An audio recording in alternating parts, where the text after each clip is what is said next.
കണ്ടില്ലേ മക്കളെ, ഇതൊക്കെയാണ് നമ്മളുടെ സന്തോഷ നിമിഷങ്ങൾ. നമ്മൾക്കൊരു നിമിഷമെങ്കിലും നമ്മൾക്ക് ആരുമില്ലെന്ന് നമ്മൾ ചിന്തിച്ചു പോകും, നമ്മൾ ഒറ്റപ്പെട്ടു പോയെന്ന് തോന്നും. പക്ഷേ നമ്മളുടെ രക്തം നമ്മളെ തിരിച്ചറിയും. നമ്മളുടെ രക്തബന്ധങ്ങൾ എപ്പോഴും നമ്മളുടെ കൂടെ ഉണ്ടാകും.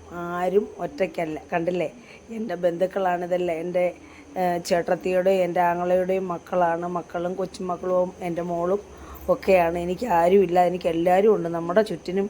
നമ്മളൊക്കെ പറയില്ലേ, ബന്ധുക്കളിലൊക്കെ വിട്ട് ദൂരെയൊക്കെ മാറി താമസിക്കണം, എന്നാലേ അവർക്ക് സ്നേഹം കാണുകയുള്ളൂ. നല്ല വെറുതെയാണ്. അവരവരുടെ ബന്ധുക്കൾ അടുത്ത് തന്നെ വേണം നമ്മളെപ്പോഴും. അപ്പോൾ നമുക്ക് ഏതൊരു വിഷമഘട്ടത്തിലും നമ്മളെ സമാധാനിപ്പിക്കാനും നമ്മളെ ചേർത്ത് പിടിക്കാനും നമ്മളുടെ ബന്ധുക്കളെ കാണുകയുള്ളൂ. പക്ഷേ അന്യവരാരും കാണില്ല. അതായത് നമ്മുടെ രക്തബന്ധത്തിൻ്റെ ബലം എന്ന് പറയുന്നത്. പണ്ടൊക്കെ ആൾക്കാർ പറയില്ല, പണ്ടല്ല ഇപ്പോഴും പറയും, രക്തത്തെ തിരിച്ചറിയുമെന്ന്. അതിൻ്റെ ഉത്തമ തെളിവാണ് മക്കളെ ഇത്. കുറേ നാളുകൾക്ക് ശേഷമാണ് ഇങ്ങനൊരു ഒത്തുകൂടൽ. ഞാൻ വിഷമിക്കുമായിരുന്നു, എൻ്റെ ആൾക്കാരെല്ലാം ഞാനുമായിട്ട് അകന്നു പോയോ എന്ന്.